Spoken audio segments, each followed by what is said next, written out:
Hello दोस्तों, कैसे हैं आप सब?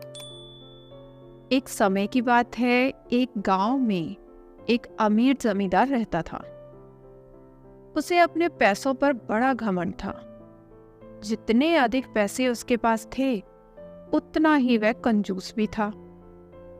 अपने खेतों में काम करने वाले किसानों से वह खूब काम करवाता, मगर पगार कौड़ी भर भी न देता। मजबूर गरीब किसान मन मारकर उसके खेतों में काम करते। उसी गांव में रामू नाम का एक किसान रहता था। उसके पास थोड़ी सी जमीन थी। उसी में खेती बाड़ी कर वह अपना और अपने परिवार का गुजारा चलाता था। रामू बड़ा मेहनती था।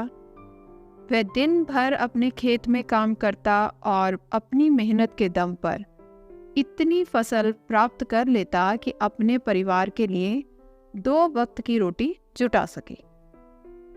गांव के बाकी किसानों के पास रामू के मुकाबले अधिक जमीनें थी। वे रामू की मेहनत देखकर हैरान होते कि कैसे इतनी सी जमीन में वे इतनी फसल उगा लेता है। एक साल गांव में भयंकर सूखा पड़ा। बिना बारिश के खेत खलियान सूखने लगे। गरीब किसानों के पास सिंचाई की कोई व्यवस्था न थी। वे सिंचाई के लिए बारिश पर ही निर्भर रहते थे, इसलिए उनकी सारी फसल बर्बाद हो गई। रामू के साथ भी यही हुआ। अपने छोटे से खेत में वह किसी तरह अपने परिवार का पालन पोषण कर रहा था। अब उनके सामने भूखे मरने की नौबत आ गई थी। मजबूरी के कारण वह गांव के जमींदार के पास कर्ज मांगने गया। जमींदार कंजूस तो था। उसने सोचा कि यदि उसने रामू को पैसे दिए तो यह लौटा तो नहीं पाएगा, इसलिए इसे अपने खेत में काम पर लगा लेता हूँ। मेहनती तो है और मजबूर भी, कम पैसों में 2 गुनी मेहनत करवाऊंगा। उसने रामू से कहा, देख रामू, मैं तुझे कर्ज तो दे नहीं सकता, लेकिन तेरी मदद इतनी कर सकता हूँ कि तुझे अपने खेत में काम पर रख लूं। तुझे महीने के 1000 रुपए दे दिया करूंगा।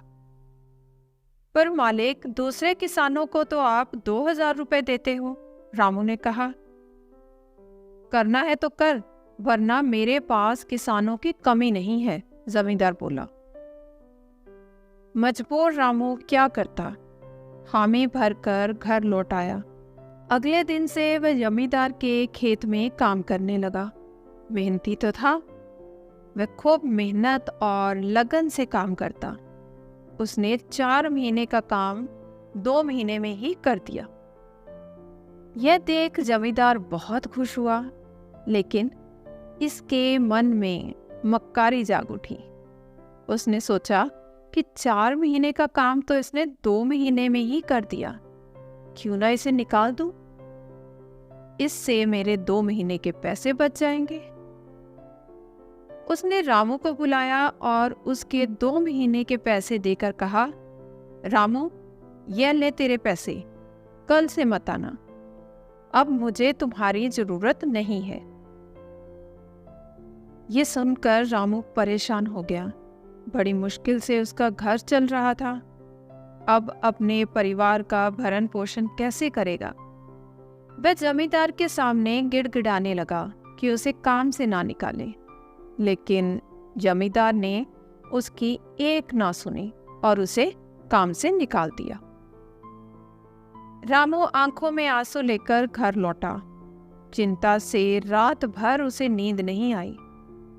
सुबह उठकर उसने फैसला किया कि वह फिर से जमींदार के पास जाएगा और उससे विनती करेगा कि उसे वापस काम पर रख ले। वह जमींदार के घर के सामने जाकर बैठ गया। सुबह उठकर जैसे ही जमींदार अपने घर से बाहर निकला तो रामू को घर के सामने बैठा हुआ पाया। उसने रामू से पूछा, क्या हुआ रामू, क्यों आया है? रामू जमींदार के पैरों पर गिर पड़ा और गिड़गिड़ाते हुए बोला, मुझ पर दया कीजिए मालिक, मुझे काम पर रख लीजिए। मेरा परिवार भूखा मर जाएगा। जमींदार ने उसकी एक ना सुनी और उसे धक्के मार के वहां से निकाल दिया। रामू उस समय तो वहां से चला गया, लेकिन अगली सुबह फिर सेठ के घर के सामने जाकर बैठ गया। जमींदार ने उसे फिर भला बुरा कहकर भगा दिया। अब से तो रोज यही क्रम चलने लगा। रामू रोज जमींदार के घर के सामने जाकर बैठ जाता और जमींदार उसे भगा देता। पूरे गांव में इस बात की चर्चा होने लगी। सभी जमींदार को भला बुरा कहने लगे। तंग आकर जमींदार ने सोचा, क्यों ना कुछ दिन परिवार सहित दूसरे गांव चला जाऊं। मुझे घर पर ना देखकर रामू यहाँ आना बंद कर देगा। अगले दिन वह परिवार के साथ दूसरे गांव अपने रिश्तेदार के घर चला गया। 10-15 दिन रिश्तेदार के घर रहने के बाद जब वह अपने घर लौटा तो रामू को अपने घर के सामने बैठा नहीं पाया। वह मन ही मन खुश हुआ कि चलो उससे पीछा छूटा, लेकिन वह चकित भी हुआ कि आखिर रामू ने आना बंद क्यों कर दिया। उसने गांव वालों को पूछा तो पता चला कि रामू घायल है और अपने घर पर पड़ा हुआ है। जमींदार ने पूछा, क्या हुआ उसे?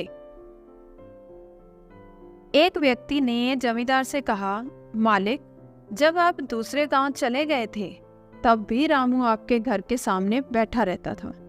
एक दिन आपका खाली घर देखकर कुछ चोर चोरी करने के इरादे से आपके घर में घुसे, लेकिन वह रामू की नजर में आ गए और रामू ने अपनी जान की परवाह ना कर उनसे उलझ गया और उन्हें भगा दिया।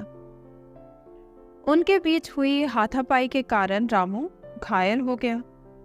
ये जानकर जमींदार को खुद पर शर्म आने लगी कि उसने रामू के साथ कितना बुरा किया, लेकिन इसके बाद भी रामू उसके घर चोरी होने से बचाने के लिए चोरों से उलझ गया। अब वह पछताने लगा। उसने रामू के घर जाने का फैसला किया। वह रामू के घर पहुंचा तो देखा कि रामू बड़ी दयनीय अवस्था में चारपाई पर लेटा हुआ है। उसके बच्चे भूख से बिलख रहे हैं। ये देखकर जमींदार का दिल भर आया। उसने रामू से अपने किए की माफी मांगी और उसका इलाज करवाया और ठीक होने के बाद अच्छी पगार के साथ उसे फिर से काम पर रख लिया। तो दोस्तों, इस कहानी से हमें यही सीख मिलती है कि कभी किसी के साथ बेईमानी नहीं करनी चाहिए। सदा जरूरतमंदों की सहायता करनी चाहिए और अपना काम ईमानदारी से करना चाहिए। तो दोस्तों, आज की कहानी आपको कैसी लगी जरूर बताएं। धन्यवाद।